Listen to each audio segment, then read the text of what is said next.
and welcome to Alfons Zeileis. My name is Johanna Nagelsbach. I am the grandniece of the painter Alfons Zeileis. An event in 1929 heralds a change in world history. It also has serious consequences on the development of Alfons Zeileis.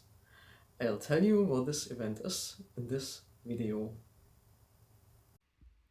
On Monday, October 28, 1929, the Palatinate newspapers reported on the general meeting of the Palatinate Art Working Group. This probably took place at the weekend. 4 days earlier, far away in New York, something happened that would become known as Black Thursday.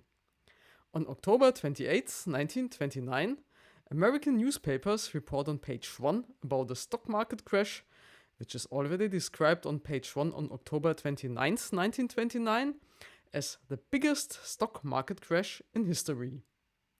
On October 30th, 1929, American newspapers are already reporting that the crash is having a worldwide impact.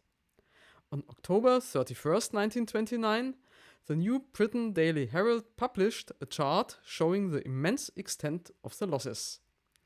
Many small American investors lose their entire fortunes. And in the German Reich? On October 28, 1928, the newspaper Fürstenfeldbrucker Zeitung reported on the crash in the business section. The catastrophe on the New York Stock Exchange will hardly have any serious effect in Great Britain, according to the general opinion of the London Stock Exchange world. The relatively confident assessment of the New York bank crash by both the American Treasury and the leading banking circles in New York has increased confidence in the London money market. According to the newspaper Grafinger Zeitung on October 28, 1929, US President Hoover expressed confidence in a statement on Friday that the events on the New York Stock Exchange should not be seen as a sign of an unhealthy state of American industry. Incidentally, President Hoover's ancestors came from the Palatinate, more precisely from Ellerstadt near Bad Dürkheim. The Harburger Anzeiger also gave the all clear on November 2, 1929, and described the crash as a cleansing thunderstorm.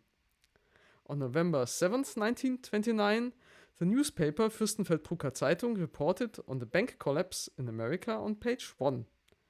However, the front page story on the serious collapse on the Reichstag coalition is also worrying.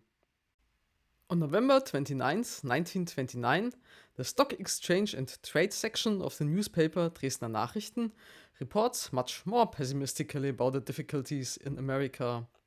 On December 29, 1929, the Handelsblatt of the Kölnische Zeitung under the headline Stock Market Crisis, Disappointments Around the World uses this chart to illustrate the extent of the crisis. The stock market enters the new year without much hope. It took until June 1930 for the global economic crisis to reach the front page of the German press. On March 27, 1930, the last parliamentary government of the Weimar Republic, a grand coalition of the SPD, Center Party, Bavarian People's Party, German People's Party and German Democratic Party under Chancellor Hermann Müller of the SPD, collapses. The Reichstag is dissolved on July 18, 1930. New elections are held on September 14, 1930. The SPD campaigns against the NSDAP with warnings against fascism and the swastika.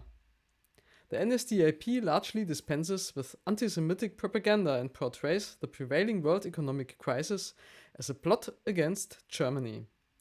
Adolf Hitler promises to increase the strength of the nation. How he intends to fulfill these promises is left completely open. The NSDAP increased its share of the vote from 2.6% to 18.3% and became the second strongest party behind the SPD, with 24.5% of the vote. Voter turnout was 82%. This marked the beginning of the period of minority governments, which only functioned with emergency decrees issued by Reich President Paul von Hindenburg. Thank you for watching the Great Depression from 1929 onwards with me. Nobody has money for art anymore. The economic situation becomes increasingly bleak.